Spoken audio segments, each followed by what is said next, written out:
Hi. Hi. I'm doing the next of the series I've been doing of the book challenge for 2023. If you're hearing something odd, that's my cat Poppy.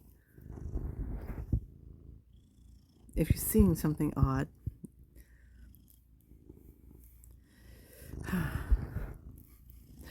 the only thing to him that's more of a challenge than letting me do a jigsaw puzzle is to let me do a video. Anyway, I think he's run off. The book that I'm going to talk about is called Stumbling on Happiness by Daniel Gilbert. This is, let's see, I have this list of these reading prompts. I think I'll do book with a dedication, and the dedication in this book is For Ollie Under the Apple Tree. This is a nonfiction book. I'm sure these challenges are supposed to be fiction only, but I don't really pay attention to rules. I did want to talk about a little bit about where I come up with these books.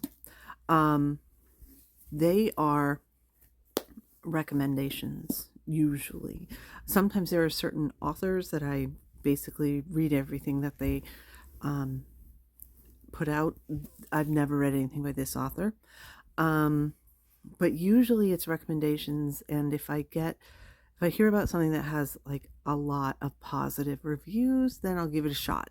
I mean, at its worst, I can just not finish the book.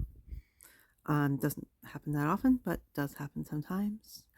And usually if there's a decent review, then there's something in it that's worth reading. And I actually have right now 40 maybe bookmarked pages on the internet of lists of recommendations of books. And I don't read everything in them. I go through the synopses, the individual synopsis of each book to see one that I might want to read. This book, Stumbling on Happiness, how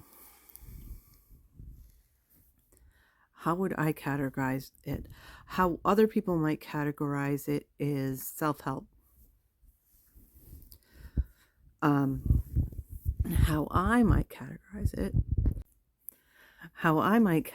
it is as almost philosophy.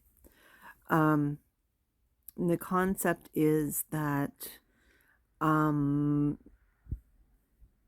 basically people are overthinking, and that's why they're not happy.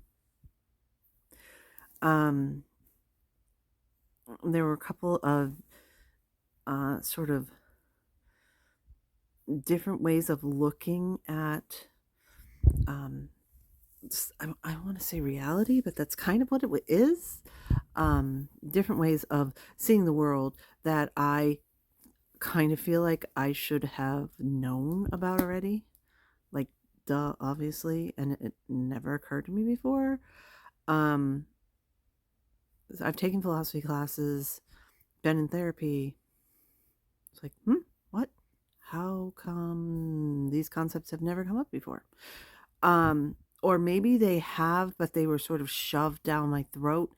And this book, it's sort of the style of it, it sort of leads you to making the same sort of conclusions that it wants you to. So it's really good at sort of leading the horse to water. So it was interesting. It was interesting to read. It took a while to read because why? Despite this interesting style of putting this information out there, and it also wasn't that very long. It wasn't that long of a book. it looks bigger than it is because, of course, it has a whole bunch of bibliography type information in the end.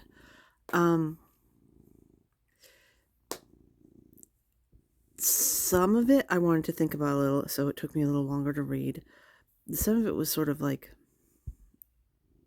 not as interesting to me, but then again, I've had a lot of things going on. This is the time of year when I work all the time. I have ill cats that are taking my attention. So for me, it took a long time to read, even for a nonfiction book. Would I recommend it?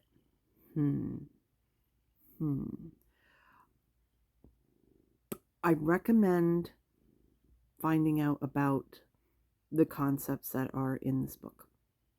Would I recommend this exact book?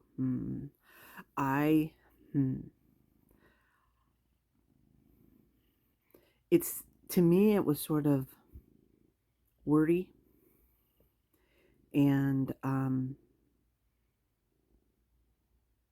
it was sort of conversational and personal in its tone, and I think that learning about these things as bullet points might have been better and easier for basically anyone.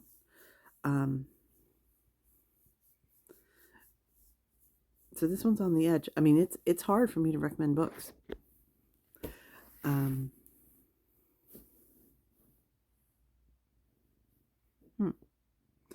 If you're interested in the subject, it's a pretty decent book. It's not that long. It's got some interesting perspectives.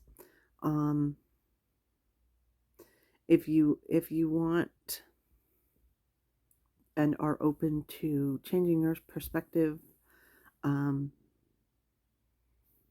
this could be a good start.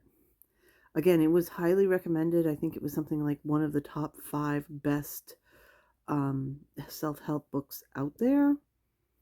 Well, I haven't read that many of them. I don't know if I would count it that high.